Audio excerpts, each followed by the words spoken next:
اما بالنسبه للمتعه، زواج المتعه، يعني ايه بقى المتعه؟ زواج المتعه ايوه ببساطه، انا اللي هقول لحضرتك. طيب تمام. بس يا محمد زواج المتعه ان انا اقابل واحده ايوه فاقول لها ارغبك وهي تقول لي ترغبني، فاقول لها طب ايه رايك نتجوز 3 ايام؟ فتقول لي والله دي فكره حلوه قوي يلا بينا. حلو. بس وبعد ال3 ايام كل واحد يروح لحال سبيله. كويس. هو ده جواز المتعه. وده بقى حلل في الاسلام؟ لا طبعا. بس في الاسلام اصل له بدليل انه حرم. قال لك لما في ضروره حرب ايوه وحيل بين الرجال والنساء وغيرهم اباح الرسول هذا الزواج. اباح الرسول هذا الزواج. وبعدين حرمها. الرسول اباح الزواج بوقت. يعني جوز انا واحده 3 اشهر هو ده 3 اشهر يمكن 3 ايام ولا اسبوع. لا معلش كويس. ما يعني ما ماشيين تمام مع بعض 3 اشهر. ثم حرمه بعد ذلك. أليس الأصل في الزواج السكن والمودة والرحمة؟ يا سيدي فيه ظرف طارئ وهو الحرب مثلا. طيب يبقى هذا الكلام يبقى تحليل حضرتك لزواج المتعة ده وقت الحرب بس. ما أنا هقول لك أهو. اتفضل. الحرب واللي زي الحرب أي ضرورة تحول بين الرجل والمرأة غير الظروف العادية يبقى ده قد يكون مبرر. أنا لما بتكلم على طب انا هرجح انا فهمت الاقليات الاسلاميه في الدول الاوروبيه. جميل. انا هرجح حضرتك لكلام قلناه من حوالي ربع ساعه لما كنا بنتكلم على امامه المراه. مش حضرتك قلت ان في كلام كان يصلح في عهد من 1200 سنه لا يصلح الان؟ تمام. انت شايف ان الكلام ده مش ينطبق عليه نفس المنطق؟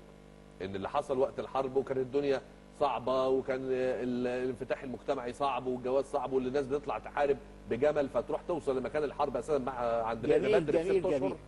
بس اذا تكررت هذه ويمكن اصعب منها فاهمني؟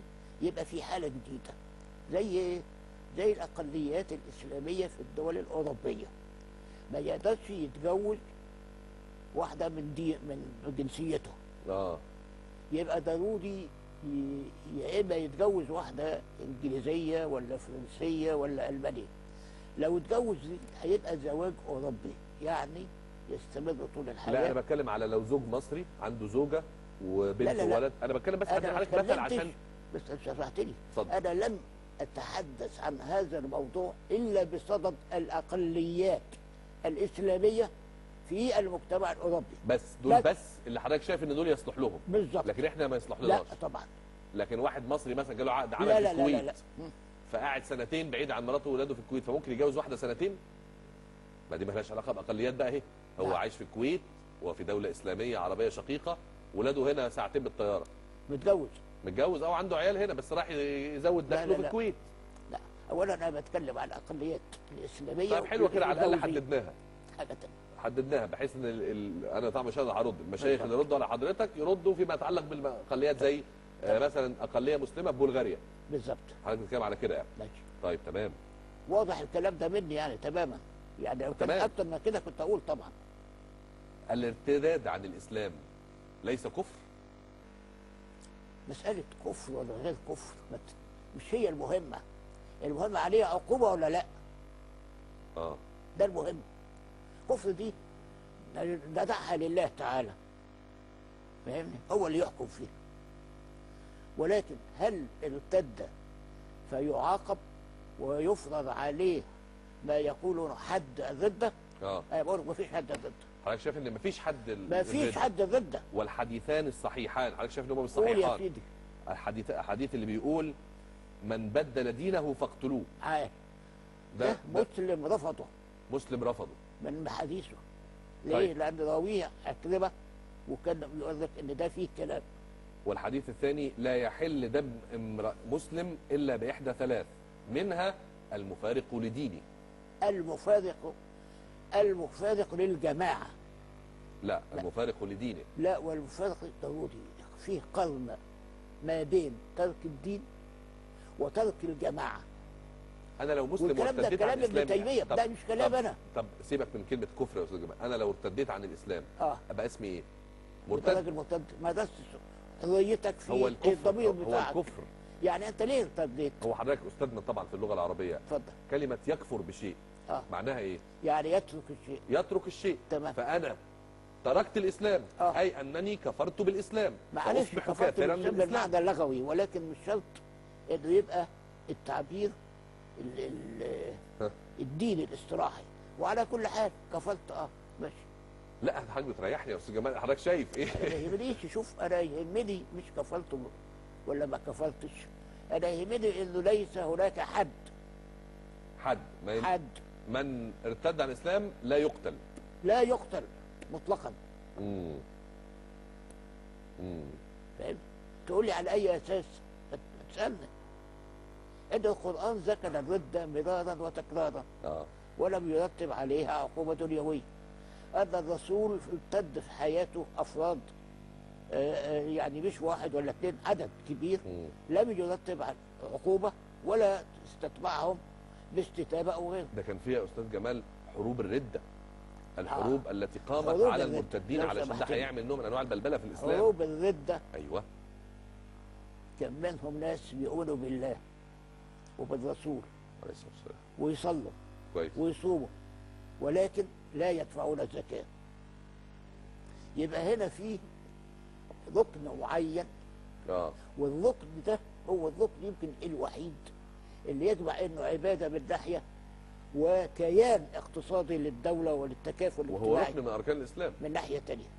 هو ركن الزكاه ركن من اركان الخمسه. اذا ليست رده عقيده ولكن تمرد على الدوله او على الدستور بتاع الدوله. حقيقه الحال ان هؤلاء الناس ارادوا رفض الدوله المركزيه بعد وفاه الرسول، وارادوا الرجوع مره اخرى الى الاعراف القبليه بتاعتهم. وقالوا كده: رضينا رسول الله اذ كان بيننا فلعباد الله ما لابي بكر. رفضوا. طيب خلافه ابي بكر. طيب انا عشان قدامي دقيقتين على الاكثر، حسب حضرتك بدون اسئله ان في حاجات حقيقيه ما ينفعش تفوت. هل حضرتك اعلنت او صرحت او افتيت بجواز تبادل القبلات بين الشباب والفتيات غير المتزوجين؟ انا ما افتيتش بهذا مطلقا. امال ايه يا فندم؟ ومن يقول هذا يبقى يحاول ان يشوه الكلام. انا قلت ان الضرورات اللي انا اشرت اليها وعدم تنفيذ الحديث جعل الشباب ينحرفوا، فكان انحرافهم في صور عديده، زي مثلا الزواج العرفي، زي انهم يتبادلوا قبلات. قلت ده صور من صور الانحراف. وانحراف. طيب ده توضيح مهم. لا بس عشان اكمل لك. لا خلاص، ده توضيح مهم. حضرتك شايف ان ده انحراف بس اسمه لمم. لا يعني صغار الذنوب. افهم اكتر لو سمحت. الايه بتقول: ان الذين يرتكبون كبائر الاثم والفواحش الا اللمم. في حاجه كبائر الاثم والفواحش وفي حاجه اسمها اللمم. ماذا قال المفسرون عن اللمم؟ من اول الطبري لغايه سيد قطب قالوا: القبله والضمه وكل ما هو دون الزنا. الضمه اللي هو الحضن يعني. دول يبقى لمم، يعني كل ما هو دون الزنا. اللمم بقى ايه ديته؟ الاستغفار، التوبه، عمل الحسنات الى اخره. لا، ما احنا متفقين ان التوبه النصوحه لله، والله طبعا غفور رحيم، يشيل كل حاجه، يشيل الذنوب ويشيل اللمم من كل حاجه. لكن حضرتك شايف ان الشباب بتاع البوس والتقبيل وكذا لمم. المرأة لمم طبعا. لمم طبعا. ده مش كلام انا بس، ده كلام مفسرين. ونقل لهم صفحات كامله. امال اذا كنا سمعنا على لسان الرسول عليه الصلاه والسلام ان في حاجه اسمها حتى زنا النظر. شوف، الرسول بيقول كل حاجه، فاهم؟ ولكن لما نيجي للتحريم يعني في حاجات تورعا او انا ما بقولش تحريم، تعميق للحس. احنا متفقين انه مفيش تحريم للنظر، والا بقى نلبس نظارات سوداء. مش في يعني افتاء ووجوب غض البصر. وجوب، ايوه، غض البصر، الرجال والنساء وكل حاجه. ما تمحلقش. امال اخطف لي نظره يعني. لا ايه اعمل ايه طب يا استاذ جمال؟ الرسول قال النظره الاولى والنظره الاولى، ما لو عينك خبطت يعني في امراه كذا خلاص ده غض بصرك يعني. لا تهرب من الوقائع ولا من الحقائق ولا من لا انا مش بعرف يعني، هو انا ضد الضم والفتحه والكسره. انا بس بتكلم على فكره انه حرام ولا مش حرام؟ حرام زي ما انا قلت لك.